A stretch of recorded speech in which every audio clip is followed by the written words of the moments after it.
Desire by Paz Latorena. She was homely. A very broad forehead gave her face an unpleasant, masculine look.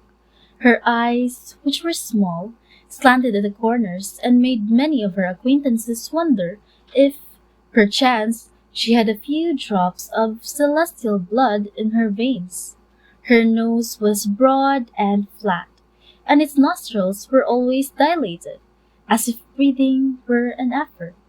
Her mouth, with its thick lips, was a long, straight gash across her face, made angular by her unusually big jaws. But nature, as if ashamed of her meanness in fashioning the face, molded a body of unusual beauty. From her neck to her small feet, she was perfect.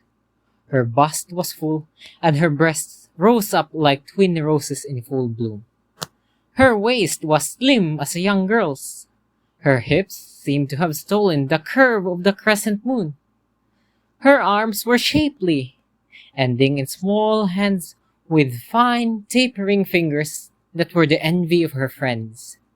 Her legs, with their trim ankles, reminded one of those lifeless things seen in shop windows displaying the latest silk stockings. Hers was a body a sculptor, a thirst for glory, might have dreamt of and molded in a feverish frenzy of creation, with hands a tremble, with a vision of the fame in store for him. Hers was a body that might have been the delight and despair of a painter whose faltering brush tried in vain to depict on canvas such a beautiful harmony of curves and lines. Hers was a body a poet might have raved over and immortalized in musical fanciful verses. Hers was a body men would gladly have gone to hell for. And they did. Men looked at her face and turned their eyes away. They looked at her body and were enslaved. They forgot the broad masculine forehead, the small eyes that slanted at the corners, the unpleasant mouth, the aggressive jaws. All they had eyes for was that body, those hips that had stolen the curve of the crescent moon. But she hated her body, hated the gift which nature, in a fit of remorse for the wrong done to her face, had given her. She hated her body because it made men look at her with an unbeautiful light in their eyes. Married eyes, single eyes.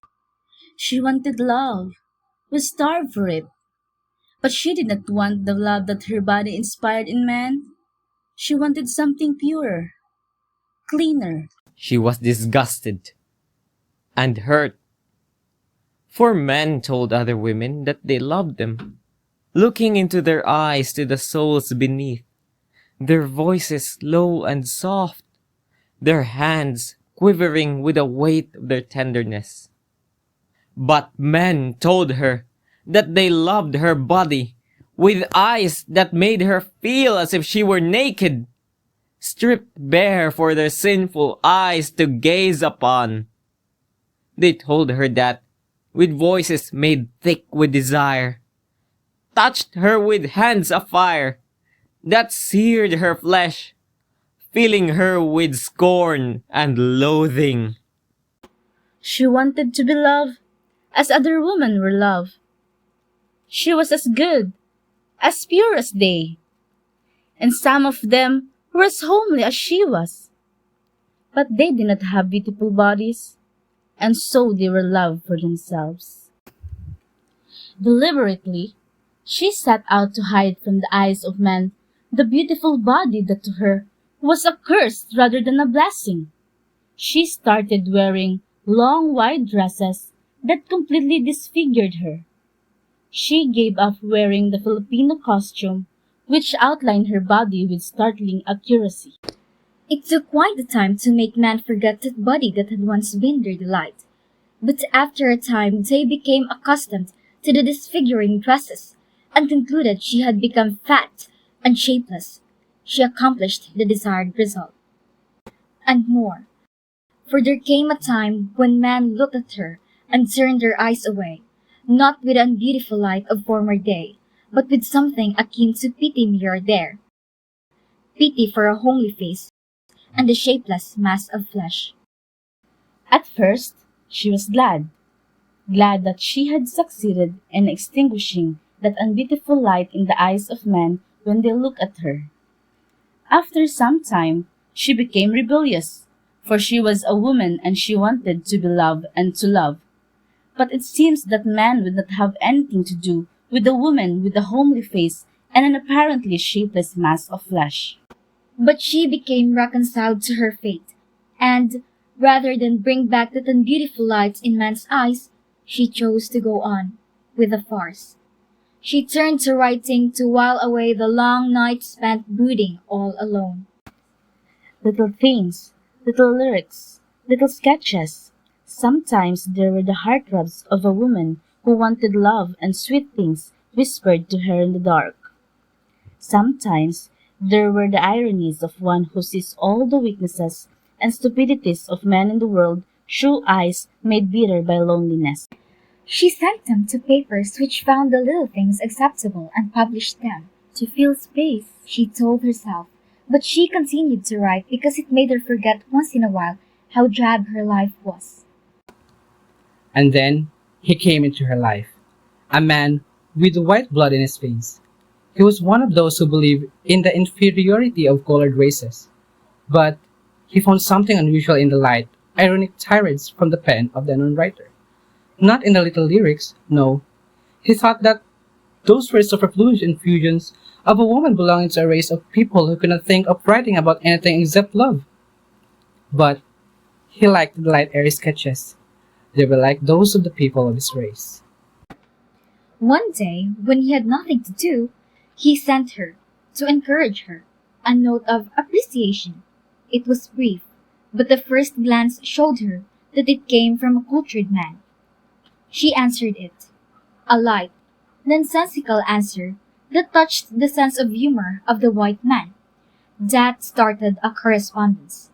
In the course of time, she came to watch for the mail carrier for the gray-tinted stationery that was his. He asked to see her, to know her personally. Letters were so tantalizing. Her first impulse was to say no. A bitter smile hovered about her lips as she surveyed her face before the mirror. He would be so disappointed, she told herself. But she consented. They would have to meet sooner or later. The first meeting would surely be a trial, and the sooner it was over, the better. He, the white man, coming from a land of fair, blue-eyed women, was shocked. Perhaps he found it a bit difficult to associate this homely woman with the one who could write such delightful sketches, such delightful letters. But she could talk rather well. There was a light vein of humor, faintly ironical at times, in everything she said, and that delighted him. He asked her to come out with him again. By the shore of Manila Bay one early evening, when her homely face was softened by the darkness around them, he forgot that he was a white man, that she was a brown maiden, a homely and to all appearances shapeless creature at that. Her silence, as with half-closed eyes she gazed at the distance, was very soothing, and under the spell of her understanding sympathy, he found himself telling her of his home way over the seas. How he loved the blue of the sea on early mornings because it reminded him of the blue of the eyes of the women of his native land. He told her his love for the sea, for the waves that dashed against the rocks in impotent fury. How he could spend his life on the water, sailing on and on to unknown and uncharted seas. She listened to him silently.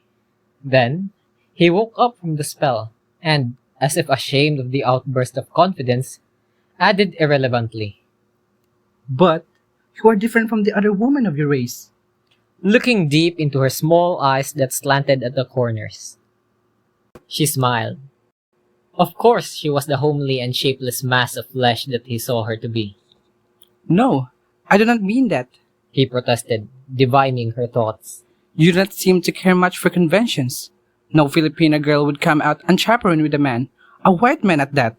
A homely woman can very well afford to break conventions.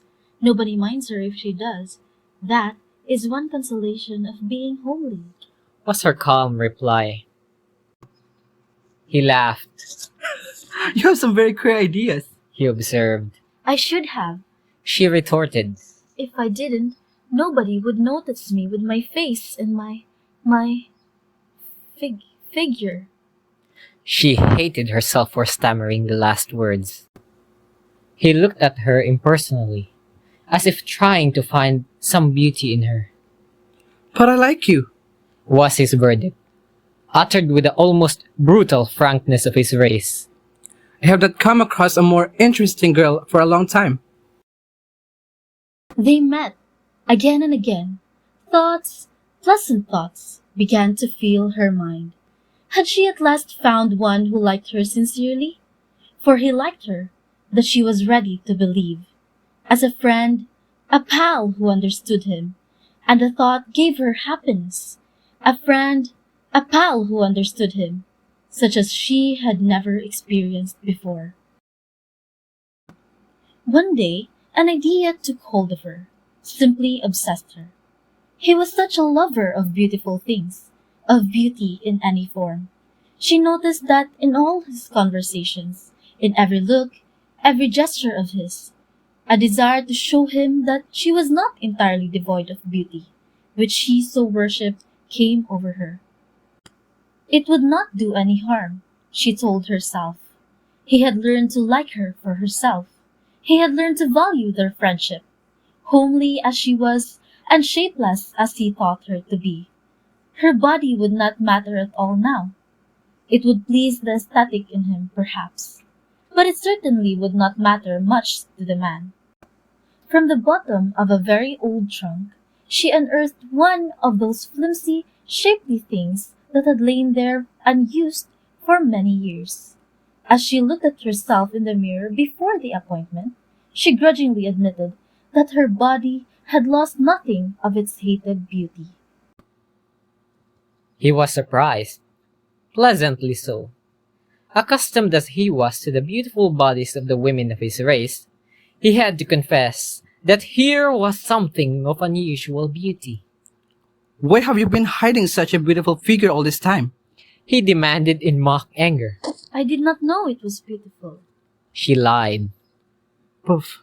I know it's not polite to tell a young lady she's a liar, so I won't do it. But... But Fear was beginning to creep into her voice. Well, let us talk of something else. She heaved a deep sigh. She was right. She had found a man to whom her body mattered little, if anything at all. She need not take warning. He had learned to like her for herself. At their next meeting, she wore a pale rose of Filipino dress that softened the brown of her skin. His eyes lighted up when they rested on her, but whether it was the unbeautiful light that she dreaded so much, she could not determine, for it quickly disappeared. No, it could not be the unbeautiful light. He liked her for herself.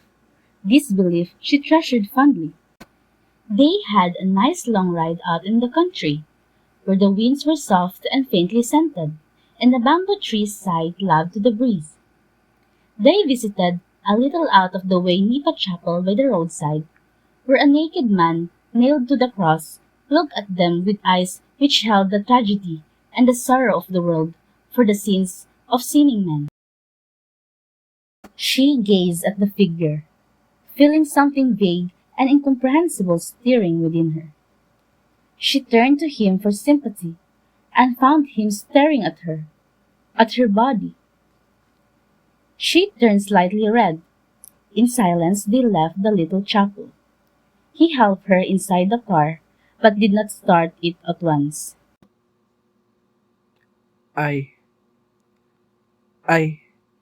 love. He stammered after some moments, as if impelled by an irresistible force. Then he stopped.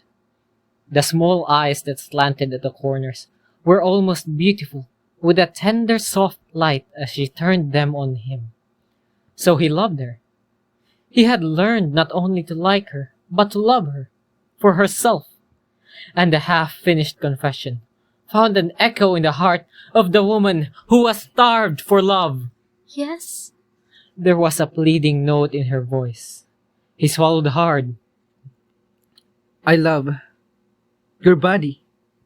He finished with a thick voice, and the blue eyes flared with a dreaded, hateful light. She uttered an involuntary cry of protest, of pain, of disillusion. And then a sob escaped her. And dimly, the man from the west realized that he had wronged this little brown maiden with a homely face and a beautiful body, as she never had been wronged before.